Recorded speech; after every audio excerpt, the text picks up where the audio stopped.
अस्सलाम वालेकुम। आप देख रहे हैं बैरिस्टर एहतशाम अमीरुद्दीन को। 3 स्टोरीज़ पर बात करेंगे इस वीलॉग में। एक तो इमरान खान साहब ने जो गैर रस्मी गुफ्तगू आज सहाफ़ियों के साथ किया अडियाला में, वो आप तक पहुंचाएंगे। दूसरा आपको बताएंगे कि सेनेट के लिए जिन नामों का इंतखाब हो चुका है, जो फाइनलाइज़ हो चुके हैं, वो कौन कौन से हैं, और पाकिस्तान तहरीक इंसाफ में कुछ अच्छे डिसीजंस लिए गए हैं मेरे हिसाब से, वो आपसे शेयर करेंगे। और उसके अलावा पाकिस्तान जो है, इसको चलाने वालों ने बहुत मुद्दत से ये समझ रखा है कि जैसे ये एक तजर्बा गाय, और हर थोड़े अरसे बाद एक नए बंदे को लाया जाता है तजर्बा करने के लिए मुल्क के साथ। तो एक नया नमूना मुझे नज़र आया है पाकिस्तान की सियासत में, और उसके ऊपर भी बात करेंगे कि वो कौन है। सबसे पहले बात कर लेते हैं इमरान खान साहब की जो गैर रस्मी गुफ्तगू हुई है अडियाला जेल में सहाफ़ियों के ज़रिए। उसमें खान साहब ने कुछ बड़ी दबंग बातें की हैं। मिसाल के तौर पे उन्होंने कहा है कि ये हुकूमत नहीं चल सकती है, मेरे घर पर डाका मारे और कहे मैं भूल जाऊं, ये कैसा इंसाफ है। मियां नवाज शरीफ के हवाले से उन्होंने कहा है कि मियां नवाज शरीफ ने विक्ट्री स्पीच अपनी तैयार कर रखी थी, लेकिन पब्लिक ने मियां नवाज शरीफ के साथ हाथ कर दिया है। आज अगर इलेक्ट्रॉनिक वोटिंग मशीन होती, आपको याद होगा कि पीटीआई ने बहुत जोर लगाया था ईवीएम के लिए, और ख़ास तौर पे उसके ज़रिए ओवरसीज़ पाकिस्तानीज़ को वोट के लिए अहल बनाने के लिए, लेकिन उस वक्त होने नहीं दिया गया था। तो इमरान खान आज ये बात कर रहे हैं कि आज अगर इलेक्ट्रॉनिक वोटिंग मशीन यानी कि ईवीएम होती, तो धांधली का जो मामला है वो 1 घंटे में हल हो सकता था। और ये बात दुरुस्त है। टेक्नोलॉजी जो है वो बहुत सारी चीज़ों का सलूशन है, बहुत सारे प्रॉब्लम्स का सलूशन टेक्नोलॉजी में, लेकिन हमने कसम खाई हुई है कि हमने अंग्रेज़ के दिए गए निज़ाम से आगे नहीं निकलना।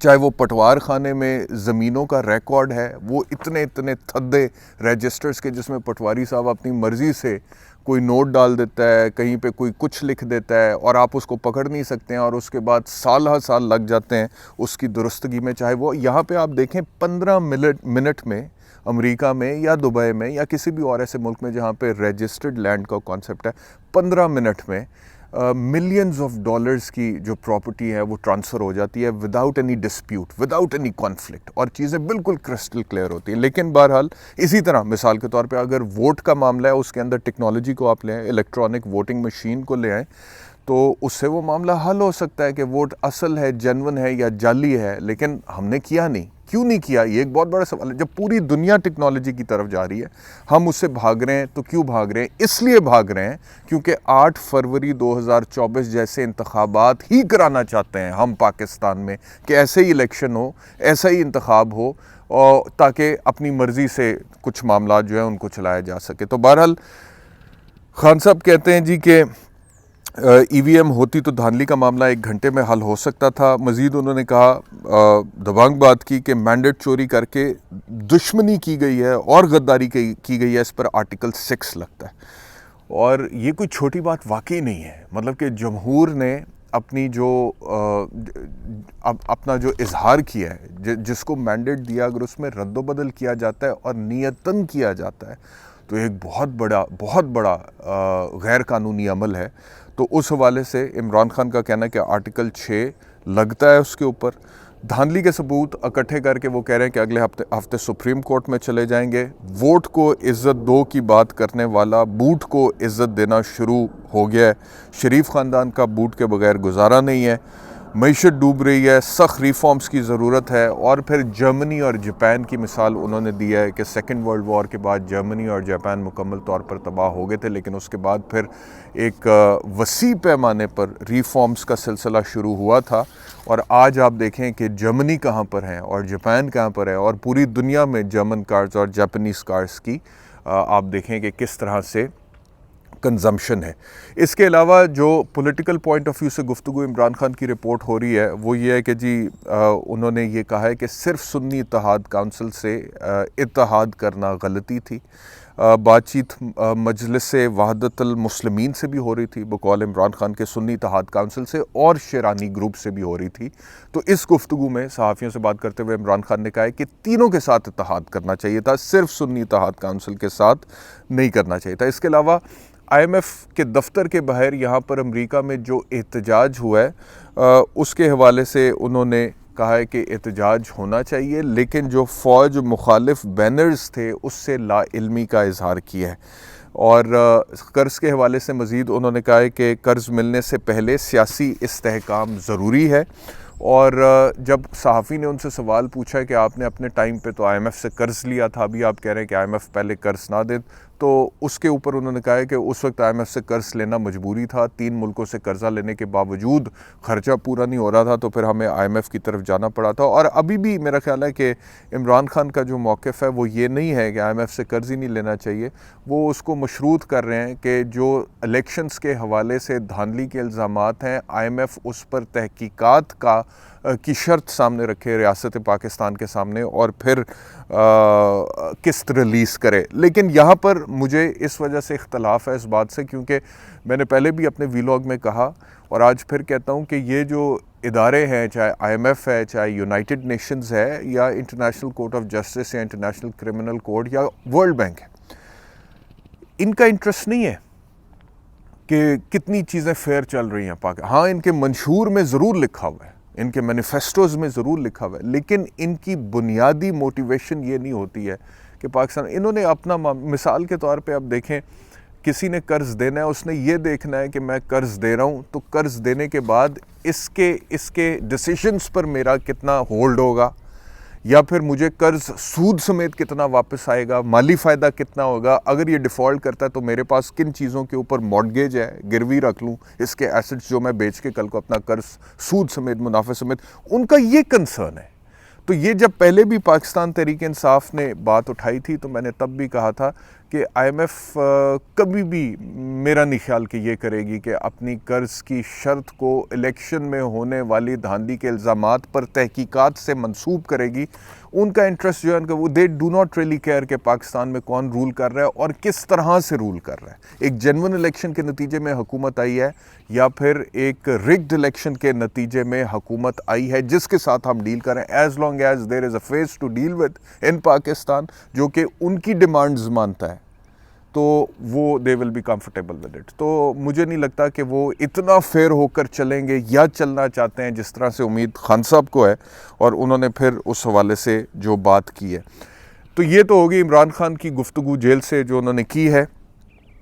अब आ जाते हैं सेनेट के ऊपर। सेनेट के हवाले से जो नाम फाइनलाइज हो गए पाकिस्तान तहरीक इंसाफ के, उसमें पंजाब में जो एक बहुत अच्छा डिसीजन किया गया मेरे हिसाब से, और जिसको मैं अप्रिशिएट करता हूँ, वो सनम जावेद का है, क्योंकि पिछले काफ़ी महीनों से वो जेल में है, पाकिस्तान तहरीक इंसाफ की कारकुन है, वर्कर है, और अपने कारकुन को इस तरह से जो है मेन स्ट्रीम पॉलिटिक्स में सेनेट में लेकर आना, मैं समझता हूँ कि बहुत अच्छा डिसीजन है पाकिस्तान तहरीक इंसाफ का, क्योंकि हमारे मुल्क में ये सेनेट की सीटें हों या फिर कौमी असम्बली के टिकट्स हों, ये जो अपर क्लास है या अपर मिडिल क्लास है, या जो वडेरे हैं, जागीरदार हैं, इंडस्ट्रियलिस्ट हैं, कैपिटलिस्ट हैं, पैसे वाले हैं, या जिनका अदरवाइज़ कोई क्लाउट है, उनके हवाले से उनकी समझा जाता है कि ये जागीर है, ये जितनी भी कौमी असम्बली या फिर सेनेट की सीट्स हैं।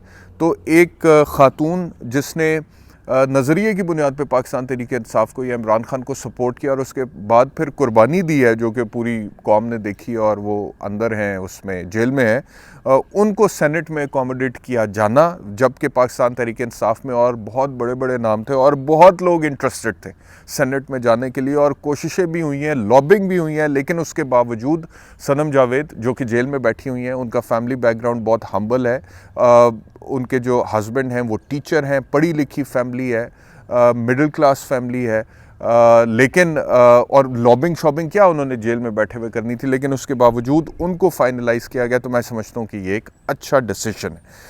हामिद खान साहब को जनरल सीट से सेनेटर बनाने का फ़ैसला किया गया पाकिस्तान तहरीक इंसाफ की तरफ से, यानी कि उनको टिकट दिया गया, वो उम्मीदवार होंगे। जुल्फ़ी बुखारी इज़ देयर, जैसे कि मैंने पहले भी कहा था कि जुल्फ़ी बुखारी समहाउ लॉबिंग कर लेते हैं, चाहे वो बाहर ही बैठे हुए 9 मई से पहले से या उसके बाद से, और उसके बाद उन्होंने फ़र्स्ट हैंड चीज़ों को आके फेस नहीं किया, उन चीज़ों को फ़र्स्ट हैंड नहीं देखा आके, बाहर से बैठ के किया जो कुछ भी किया। लेकिन बहरहाल उसके बावजूद इमरान खान जुल्फ़ी बुखारी को सेनेट में ले जाना चाहते हैं। यास्मीन राशिद साहिबा, उनको टेक्नोक्रेट की सीट पे लाया गया, ये एक तब्दीली की गई है।